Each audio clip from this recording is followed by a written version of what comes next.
प्रसार भारती अभिलेखागार की प्रस्तुति सदाबहार सुनहरे दौर का अनमोल खजाना।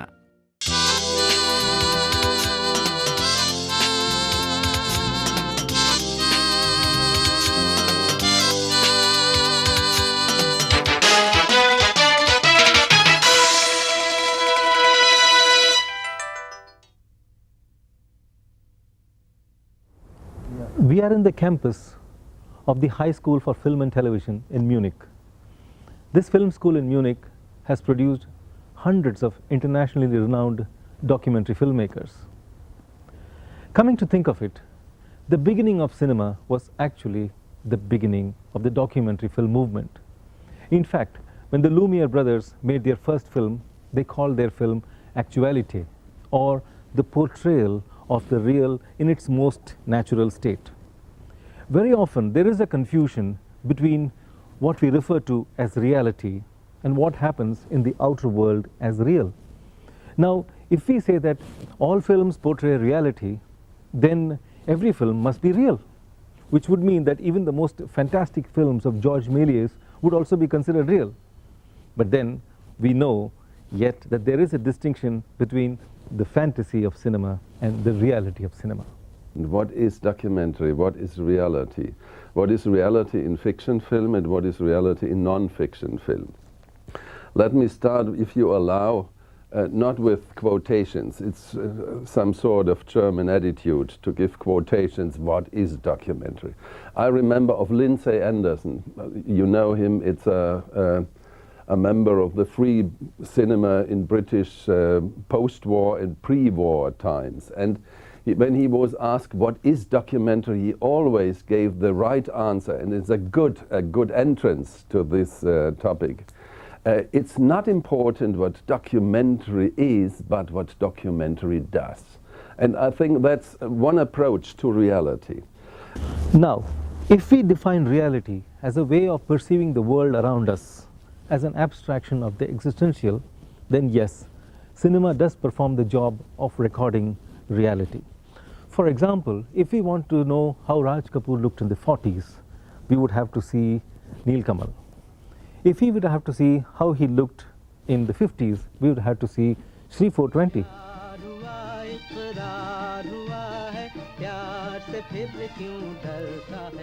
If in the 60s, we'll have to see Sangam, and in the 70s, a film like Dharam Karam. All these 4 decades of Raj Kapoor is also the reflection of his films and of Raj Kapoor as an individual. So therefore, cinema does inadvertently play the role of a documenter.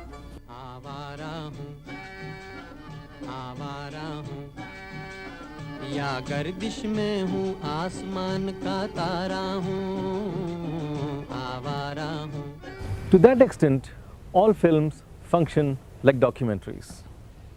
But in this episode, we shall look at those filmmakers who tried to capture life as realistically as possible, as close to its natural state as possible. Inadvertently, this is exactly what the Lumiere brothers did when they filmed the arrival of the train into the station or saw the departure of the boatmen into the sea. Very soon there emerged 2 distinct schools of thought in the documentary tradition. One school believed that cinema should record life as close to realism as possible, with the least amount of interference or manipulation. The other school believed that cinema is after all an art and therefore susceptible to as much amount of artistic liberties. Interestingly, the person who really headed the realistic school was an American, and his name was Robert Flaherty. He saw in cinema a wonderful tool to observe and record lives of tribals in remote corners of the world. And by sheer accident, he happened to take a camera to the locations at Alaska in Hudson Bay and filmed the lives of Eskimos. So dangerous and so adventurous was their life that when viewers saw the filmed reality of Eskimos, they were absolutely taken aback and surprised. Even in their remotest dreams, they could not think of taking a trip to such a zone to see such a life.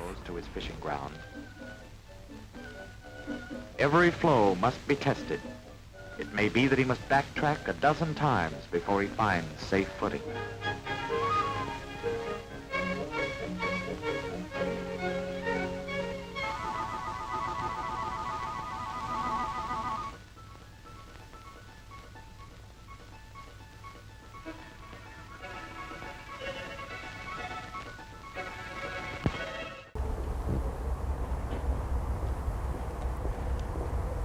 While watching his films, you get the feeling as if you are traveling through the souls of the people who inhabit the screen.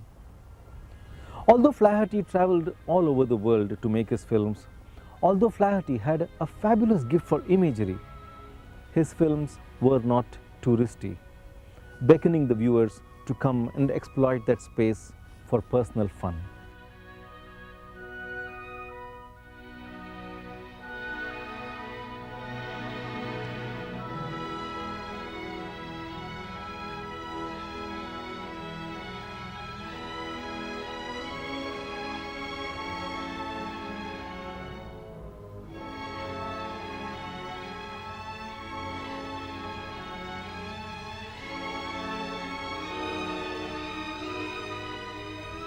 Flaherty was too committed to the space within which his characters lived, and to that extent he was extremely non-critical about the social or the political circumstance within which they lived. And that was the main criticism leveled by the other group of documentary filmmakers headed by the brilliant Dziga Vertov. You always come with your own childhood, with your own history, with all the everyday life you come out. So you are already manipulated by the reality you are living in. So being objective, what does that mean in a way? You are approaching reality always out of your own experience. As soon as the camera is fixed and the image is in process to be produced, you are manipulating. The frame, everything, the yellow tree behind, everything is manipulation. Dziga Vertov felt that the camera was an extremely seductive apparatus, capable of misleading the viewers about the world around them through its sheer ability to reach a photographic illusion and, of course, through clever editing. Vertov and his Kino Pravda movement emphasized the importance of distanciating themselves from the screen in order to avoid this sensuous, cathartic appeal. And one of the true disciples of Dziga Vertov was a man born in this very country of Germany. And his name was Walter Ruttmann. And his spectacular film was called Berlin, Symphony of a City.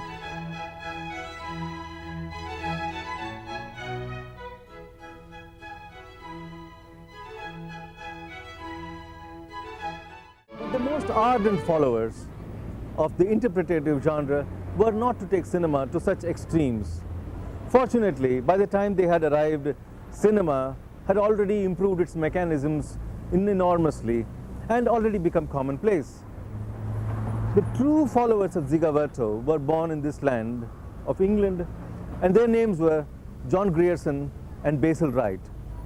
If Flaherty was the Christ-like figure of the documentary movement, then Grierson was its St. Paul, the dramatic aspect of cinema. Paradoxically, it was Robert Flaherty who initiated John Grierson into the art of documentary cinema. In 1931, Robert Flaherty visited the UK to do a film called Industrial Britain. And John Grierson was his assistant on the film. And ultimately, he even ended up completing the film as Robert Flaherty had to go back to America on an urgent assignment. But John Grierson was not going to be happy in the typical Flaherty style, merely observing reality. He considered cinema to be a more important instrument of social change. So he said, if cinema is my pulpit, then I am the propagandist. He stressed on cinema's commitment to social reform and helping people transit through difficult industrial times with more information, more interpretation, more courage. Thanks to John Grierson, the concept of the documentary film also got synonymous with the notion of the non-fiction cinema, and therefore the documentary cinema really became a genre to reckon with. Grierson's first film was for the Empire Marketing Board in 1929, and it was called The Drifters.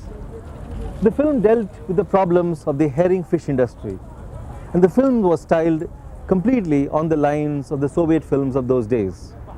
So impressive and powerful was the film that John Grierson was appointed as the head of the GPO film unit, where he took great pleasure in making his kind of documentaries and also training young, enthusiastic filmmakers in the art of documentary cinema.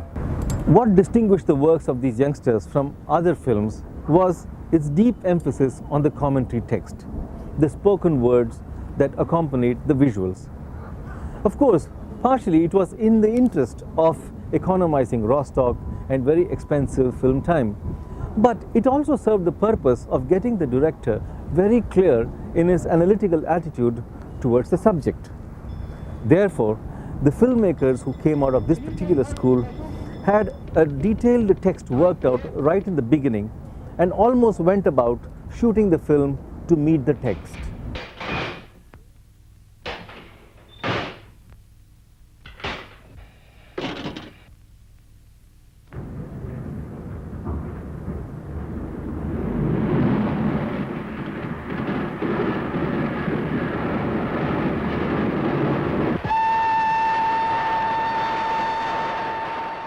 Several critics obviously criticized this approach for its dogmatism and total lack of improvisation or spontaneity.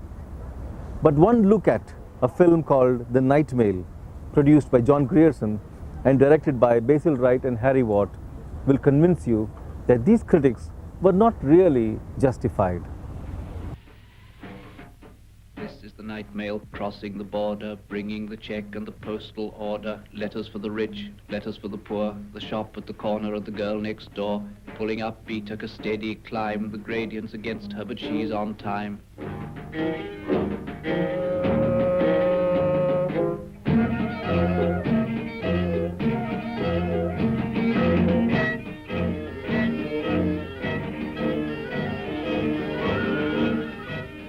Past cotton grass and moorland boulder, shoveling white steam over her shoulder, snorting noisily as she passes, silent miles of wind-bent grasses. Birds turn their heads as she approaches, stare from the bushes at her blank-faced coaches. Sheepdogs cannot turn her course, they slumber on with paws across. In the farm she passes, no one wakes, but a jug in a bedroom gently shakes. This great film, made in 1936, still remains a textbook film for non-fiction filmmakers all over the world. The reason why I mentioned the name of the sound designer Cavalcanti and the poet W.H. Auden is to emphasize the great importance that Grierson and the members of his crew placed on the construction of sound in their films. You see, they realized that a documentary film could very easily degenerate into a typical newsreel, where a disinterested voice could narrate to an equal amount of disinteresting visuals. The film could be so boring, besides being even condescending to the viewers. The only way that the documentary film could redeem itself was through the creative use of sound, where the ambient, realistic, synchronous sounds could be mixed effectively with the spoken text to create a new meaning. And he always said, aus dem Leben ein Drama, I say it first in German, aus dem Leben ein Drama und aus den Problemen Poesie zu machen in document. That means, I will try to translate it, to transform, to organize life as a drama, and to organize the problems, the social problems, the conflicts as poetry. I think this expresses the approach to that what we have as the reality for a filmmaker. It's quite different as the term of reality for a philosopher or for a sociologist. And I think that's a very, very good approach what reality is. Documentary films have been unfortunately subjected to a lot of criticisms. Also because the viewers know that they are already seeing some things which they are already familiar with. In support of the viewers, I must say that filmmakers can really use the subject around them to suit their own propagandistic ends. For example, if I were to make a film about the city of London, I could just show the high-rise buildings, the beautiful cathedral here, and say this is the most beautiful dream city. On the other hand, I could just concentrate on the slums and the poor world and call it the ugliest city. It is the responsibility of every filmmaker to ensure that he does not do a biased or a prejudiced study of the subject. In this context, Basil Wright's Song of Ceylon remains an outstanding example. It is not pure observation, it is not just commentary, and it is not some just information. It is all this, and above all, a fabulous piece of entertainment.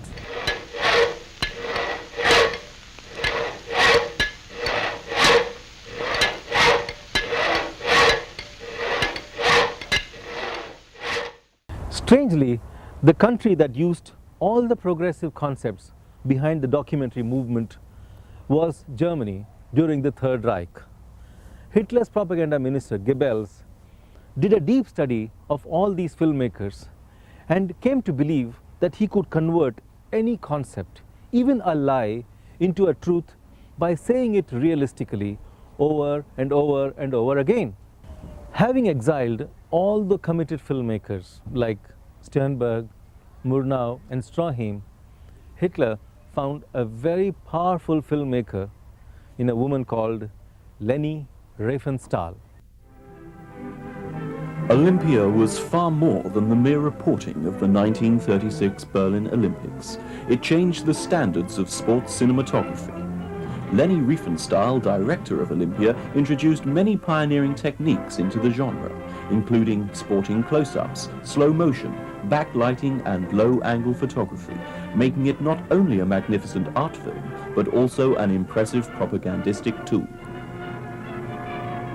The 1936 Berlin Olympic Games were a brilliantly conceived festival that Adolf Hitler used both to bolster his popularity at home and to introduce the new Nazi culture to the world. Here's Hein again.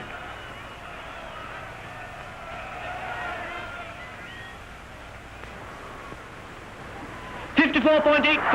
He's recaptured the lead. Coincidentally, the Berlin Olympics was also the first event in the history of television to be telecast live to audiences all over Berlin. Although they used only 3 cameras, but this little event was to have a far-reaching impact on the history of the documentary movement. Soon after the war, television virtually took over the documentary cinema by its sheer ability to capture images on a magnetic tape and telecast them immediately. Technically speaking, the medium of celluloid could not match this speed of acquisition and transmission. On the other hand, the dramatic fictional world of cinema was to gain an able younger stepbrother in the medium of television who was going to play all kinds of games, sometimes supportive, sometimes opposive. Even film schools all over the world today teach their students about the medium of television and the medium of cinema in the same classrooms. But we will talk about this love-hate relationship between the medium of cinema and television in another episode. Until then, goodbye. Thank you.